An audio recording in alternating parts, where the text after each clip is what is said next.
Welcome to the fields of Perthshire in bonnie Scotland.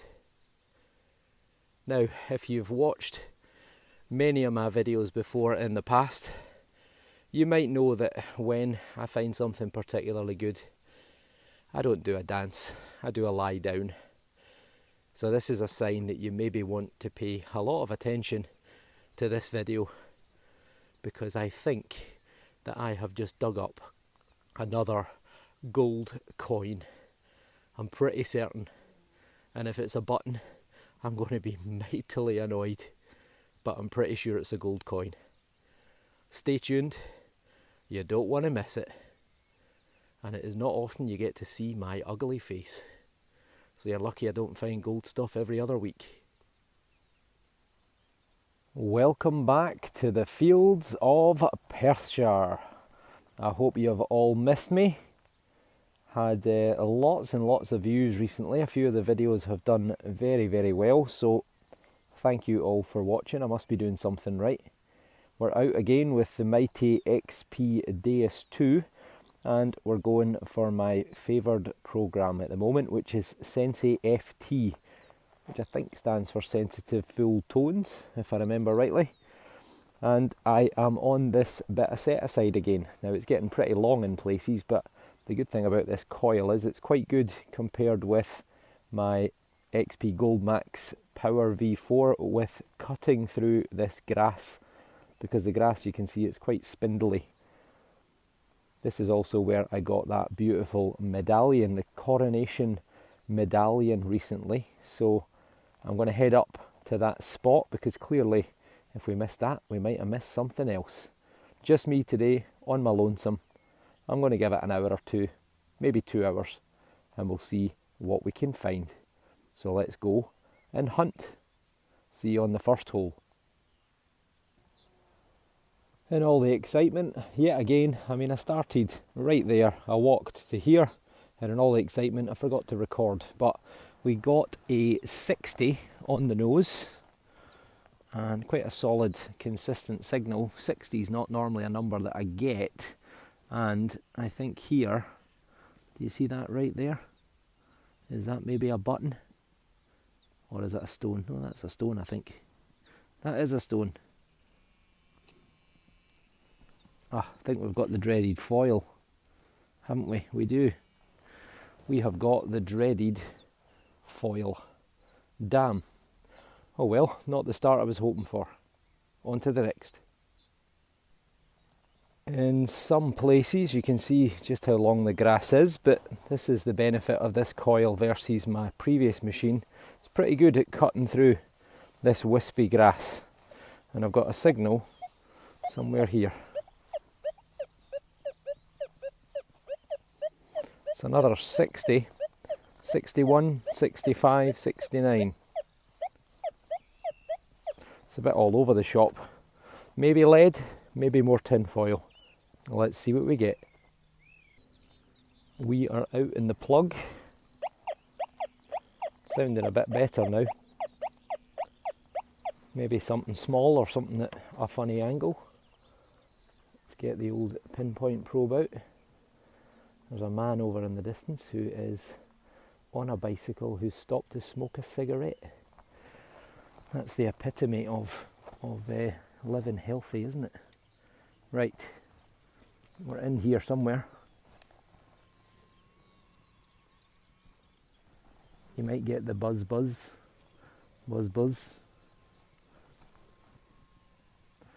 The ground is actually quite moist, which I always think helps with the signals. What's that there? We have got a button. We've got a little button. Well, I thought I had a button last time and it wasn't a button, but this time it is a button. It's a little 4-hold. It looks like it might have some writing on it, so let's give it a wee rub-a-dub, see if we can get any detail. Your eyesight might be a little bit better than mine. It definitely says Glasgow at the bottom. Does it say C. Paisley?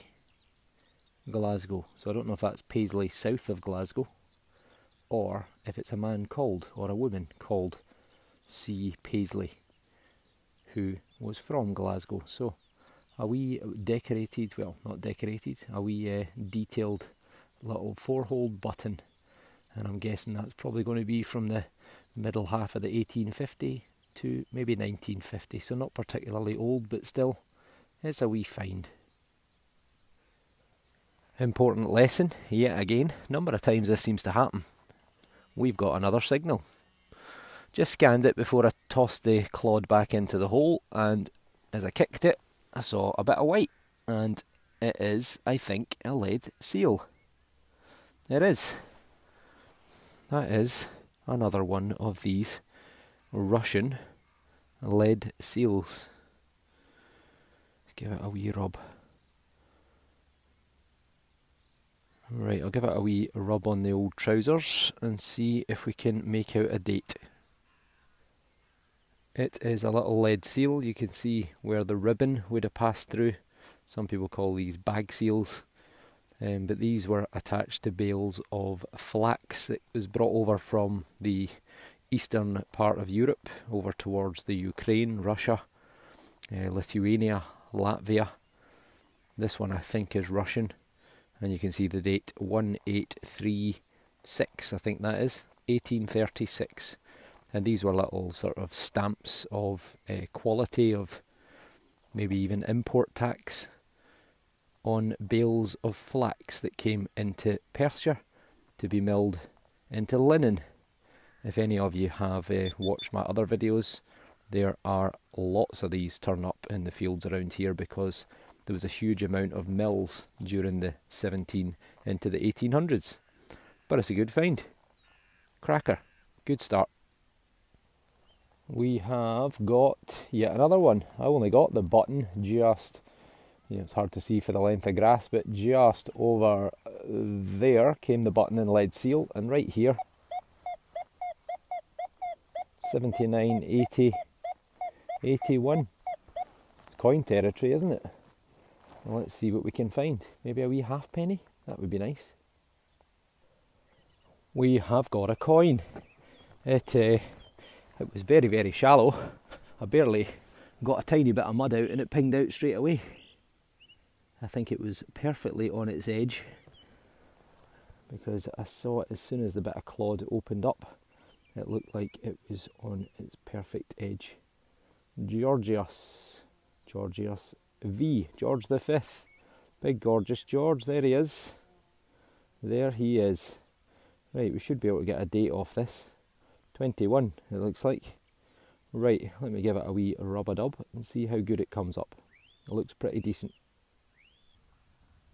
That's the best I can do. It's in pretty good condition. It will clean up a lot better than that, but in the field, that's all I can do for the moment. There's a wee farmer giving me a wave, a toot toot. So this is George V, by the grace of God, King of the Britons, Defender of the Faith, and Emperor of India. So George V, 1921, clear as day, 1 penny. It's a little bit buckled. You can see it's been battered about a little bit in the field over the years, but he was on the throne from about 1910 until about 1936. Not bad at all. Good start. A coin within 30 minutes and a lead seal, a button. It's all coming together. We've got another digger. This one, 76, 78.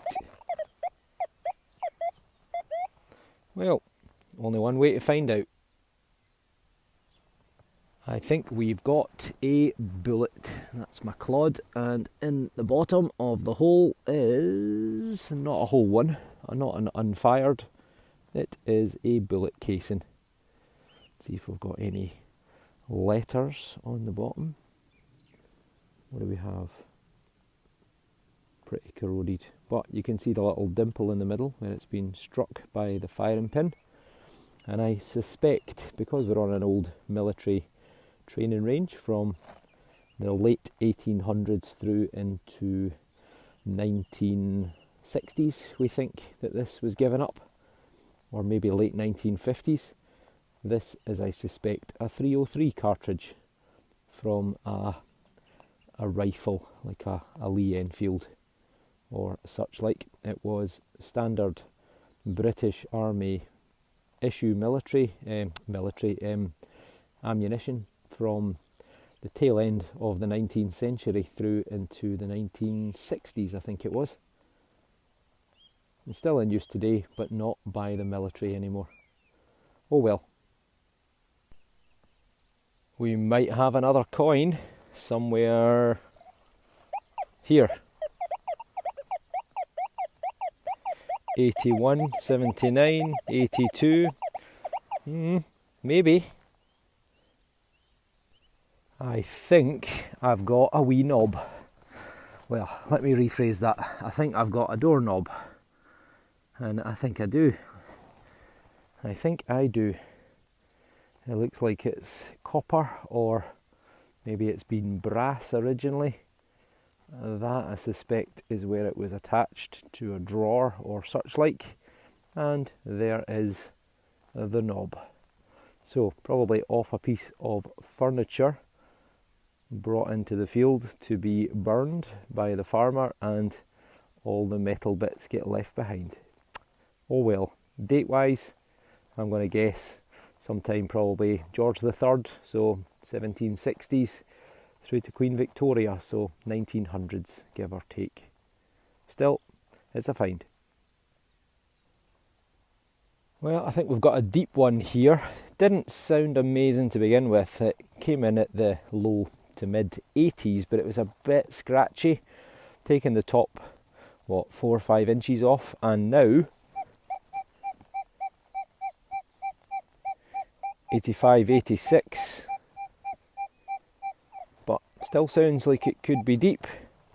Maybe we've got an ancient relic or a coin. Only one way to find out: dig deeper. Well, we've definitely got something. See here, see that colour there? Look at that. That looks like lead, possibly. Oh, pinpointer, sorry. That stone out the way. That looks like lead. Question is, is it a big lump of lead, or is it something more interesting? Soil's falling in as quick as I can get it out. You see it there? See this white colour? Get my hand out the way. It definitely looks like a bit of lead. 100%. Okay, let me free it up with the spade. Back in a second. We're out, and we might actually have a relic, possibly. It is a piece of lead, smooth on one side, and look at the shape. I'm pretty sure that is, I think, a palm guard. That sits absolutely perfect in the hand. You see that curved shape? Sits right there, perfectly. And if it is a palm guard, this could be quite old. Palm guards were made of lead. Often they were made by pouring lead into a shell, like an oyster shell or a clam shell, because that had the natural shape of your palm. Then you would strap the palm guard to your hand using a leather strip or a piece of material, and that would allow you to sew or to punch holes through leather. It was for leather working. You were obviously, if you were working with leather, you were using very big, heavy duty needles, and you didn't want to stab yourself in the hand. So this was like a little health and safety, PPE, personal protective equipment, made from toxic lead. And I think that's what that is. And if it is, then that is potentially medieval, but it could be even older. I mean, the Romans used to use palm guards made from lead as well. So that has potentially got quite a bit of age to it. I've had quite a few of these off the field, so clearly people were hard at work with industry around this part. I'm guessing I've probably had, over the last 5 years, I reckon I've probably had 20, maybe even 30 of these off the field round here. So, great find. Something of possible ancient history. Well done to the Deus II again, and I should also say that was 10 inches down. 10 inches. And definitely when you get the soil kind of moist like this, we've had a few heavy downpours recently, I think it makes a huge difference to the signals. So fingers crossed, more to come. Well done XP Deus II. I'm not sure why, but this one didn't come in good at all. It came in like it was jumping all over the place. 60 up to 80, down to 60, 70. But I just took the top off, just a tiny wee bit, because it didn't sound deep. And I think we might have a coin. Maybe it was on its edge. Could be an old Georgian. It looks pretty thin. Either that or it's going to be a goddamn button. Focus. Focus camera. There we go. Right, moment of truth. Do we have a shank or anything that resembles a shank? We've got a shank. I can feel it already. It's a bloody button. It's a button, maybe with a bit of silvering on it. Ah, what a nightmare. It's a big dandy button. A big dandy. Right, I'll give it a rub-a-dub and see if we'll get any detail. It is indeed a button. It looks like it's had a little bit of a swirly design. You can just make out the odd little line, like maybe like a flower. And I think it's been gilded at some point. You can just see some flecks of goldiness. Maybe it's been tinned. That looks silvery as well. So it's still got the loop and a bit flattened, but it's a loop. And this is a dandy button, worn by the dandy boys back 1760s, 1780s through to the early 1800s during the reign of George III. Young men who didn't have a lot of money but used to wear quite extravagant clothes, bright coloured trousers and waistcoats with oversized buttons. Fashionistas of the day, and they were known as the dandy boys. Oh well, bloody buttons.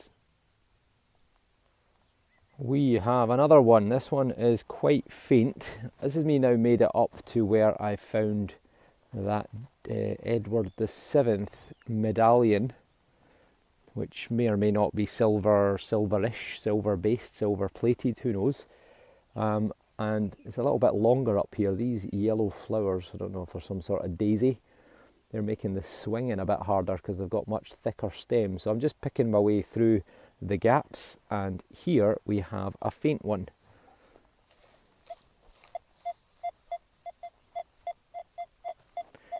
But it's a consistent 77, albeit faint. So let's give it a bash. It's been about 15 minutes without a signal, so only one way to find out. Third spadeful, and I just spotted something, I think, maybe. Also a wee update on my new spade. This is from, what's the name of the company again? Blackadder. This is a Blackadder spade. What was it called again? It was called something like the Maximus with the extra long handle. It's going pretty well, I have to say. It's really good at getting into the ground. Ultimately, if the ground is very stony, then any spade is going to struggle, but it's doing pretty well. You can see the paint's coming off, but that doesn't bother me. The only criticism I would say, see that lip, it can get quite annoying. See when you want to dig deeper than the spade. See if you see here, see the edge of the hole, how it's all sort of damaged around the edge. See when you put it in, and see when you're trying to prise it up, it catches the ground all the time. It's a bit of a criticism. I did pay for it. It's not a freebie. I'm not going to tell you it's amazing if I don't think it is, but I have to say it's good. It's very solidly made. It's not too heavy, and I am enjoying using it. And someone told me to get a longer handle. Was it Ghost, I think, told me to get a longer handle, and I was right. I did see something right there, and you were right. It's definitely easier having a longer handle. Right, what do you reckon this is? I'm going to say buckle. Ta-da! And it's still got its pin as well. Right, open her up. It's a very, oh, pin's moving as well. It's a very standard design, I don't think particularly old. Well, then again, maybe it could be. What sort of age could that be? I don't think it's going to be medieval, is it? But you can normally tell by how crudely they are made. I don't think it's, it might have a little bit of age to it. I'm going to say 1800s or earlier. Someone else might comment and put, oh, that's from the 13th century, and if you do, that would be great. But it's a buckle, probably part of a harness, or what do you call the bit, a head collar round a horse, or the reins, something like that. It's got that sort of width of leather. You can see how wide the strap would have been. But it's another find. Excellent. Also, while I remember, got a question for Deus II users who might be able to give me a quick answer. You'll see every so often it flashes up to say the coil, to show you how much battery life's in it, and then to the left it shows you the little control unit. And you'll notice as well that the coil always seems to run out faster, but maybe I just didn't charge the coil as much last time. Can anyone tell me, is there a way you can express that figure as a percentage? Because it would be handy to know just how long you've got. I think I've only got maybe half an hour left. My wife's phoned me to say, get a move on. So I've convinced her to give me an extra 30 odd minutes. Okay, let's see if we can get anything else. We've got another really, really quiet signal here coming through 80, 81, but really faint. Sounds like something small or something deep, or something deep and small.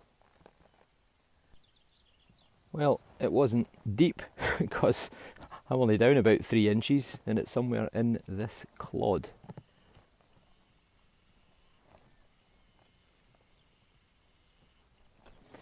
I've turned off the buzzing, as you might hear, because some people aren't happy with the noise, especially if they're watching it at night in bed next to their partners. And have we got a wee button? Oh, we might have a coin. I think we might have a coin, and I think it might be silver. Wonder if it's an early milled. Oh, it's got a wee nick out the side. That wasn't me. Honest. That couldn't have been. It's right in the middle. Right, we'll give it a wee rub-a-dub and see, but that looks like it could be a silver coin. It's very black. You can just see a bit of silver around the edge. Give it a rub-a-dub with a magic thumb and get back to you. The XP Deus has done it again. We've got silver. Not as old as I'd hoped. I was hoping it was going to be Georgian, maybe George III or George II. And it is quite modern, but it's silver, but my god, it's been through the wars. 1946, and it's a sixpence, a silver sixpence. And you can see the letters G and R for George Rex. So it's one of the Georges, 1946, it must be George VI. And there you go, Georgius V1, George VI.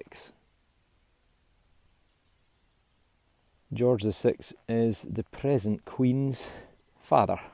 He was famous for having a speech impediment, the King's Speech, if you've seen the film, with his speech therapist Lionel Lokes. And his wife was not Lionel Lokes' wife, but George VI's wife was also known as the Queen Mother. Silver sixpence. I can't remember when they debased silver coins. Was it 1945, immediately after the Second World War? Someone will tell me. But 1920s, I always forget these numbers, but 1920s it went down to 50% silver or thereabouts. And then I'm sure it was 1945 or so that it went to rubbish, which is part of the reason that this is in such bad condition, I'm guessing. But either that or it's been blown up. But it's certainly seen better days. But I am going to call it a silver coin.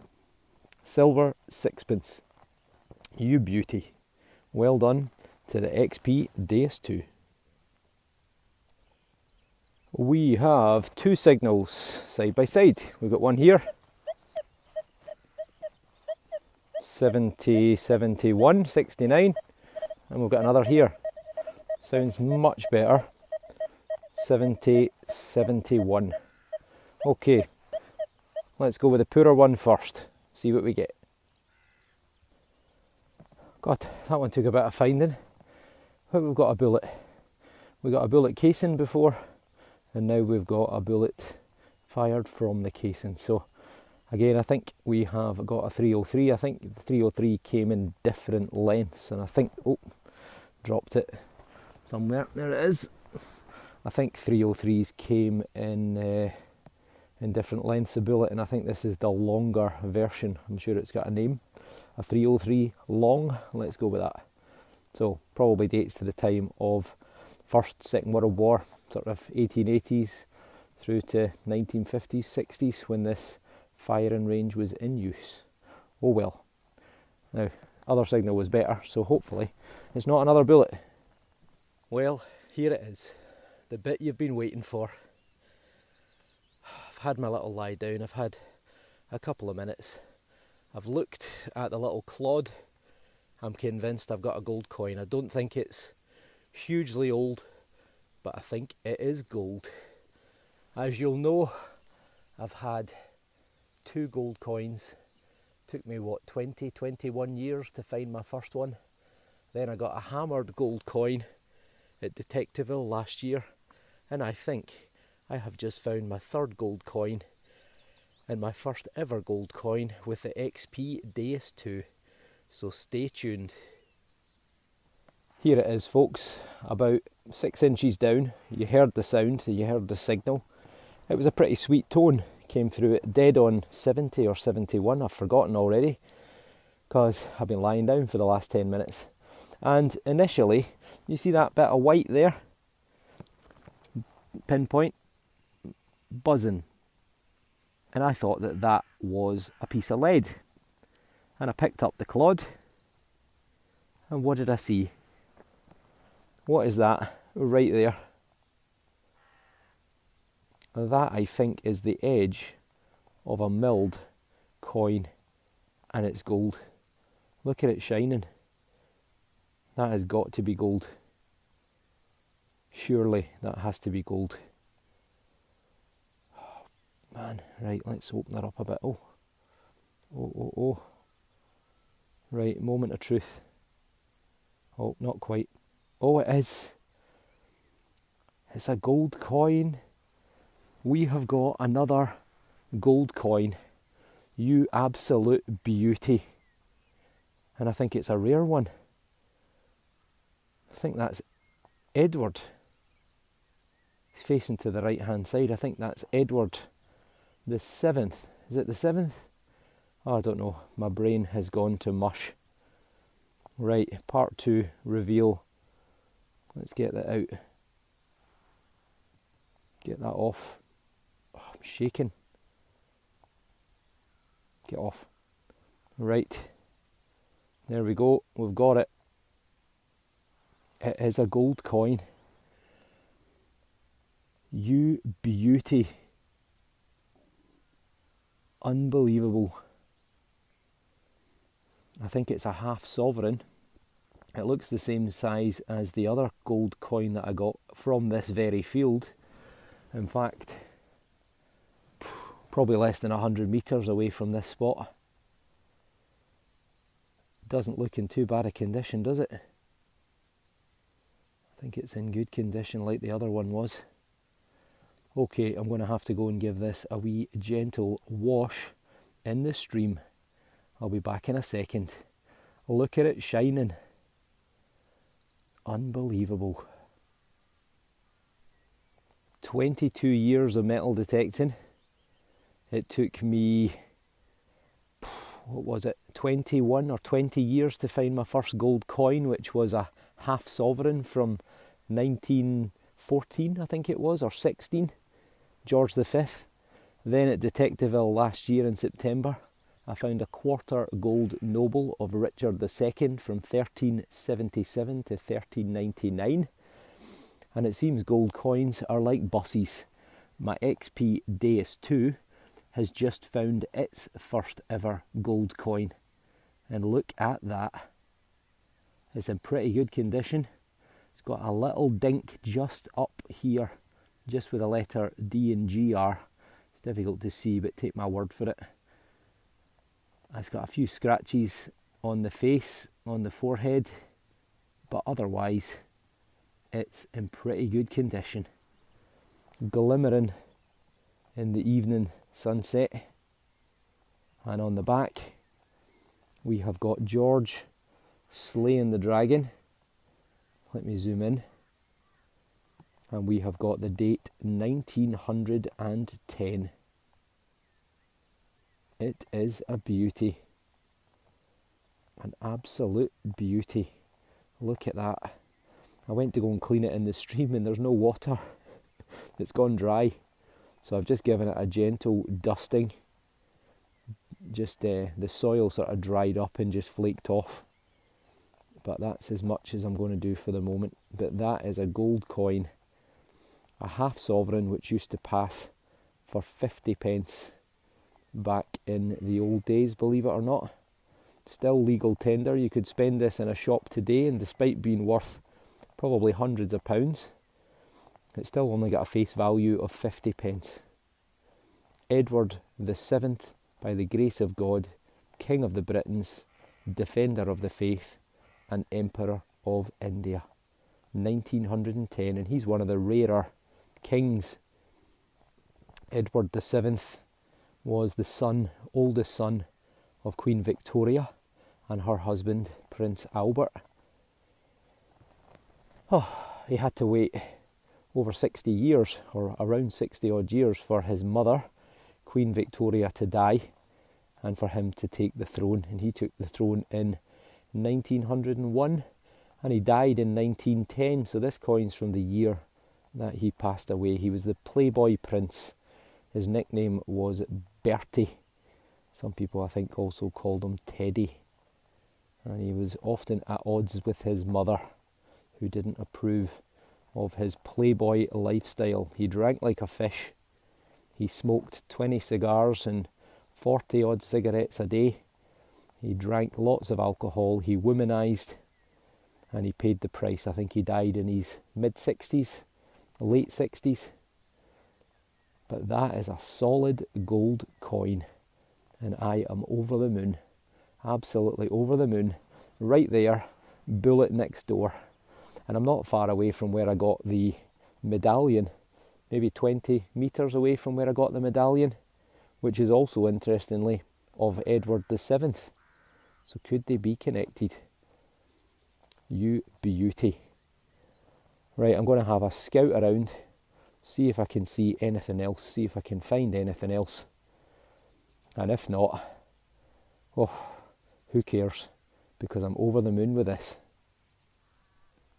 That is me. I've scouted around for half an hour, nothing else doing at all. Dug a couple of signals that were rubbish, just in case, and they were rubbish. But look at that gold coin glimmering in the sunset. Absolutely over the moon. Delighted. Absolutely delighted. I can't believe I wait this long for a gold coin. Till last year to get my first one, and now I've had 3 in little over a year. Unbelievable. Tremendous. Absolutely made up. A special thanks have to go to Regton for providing me with the XP DEUS II to trial out, and so far so good. And thank you all for watching, because the support has been tremendous. Sorry that you've had to endure seeing my face, and I hope that I see some of you on the next video. If you like what you see, who knows, maybe there's more gold coins to come. Give me a subscription if you haven't already. and we'll see you on the next dig.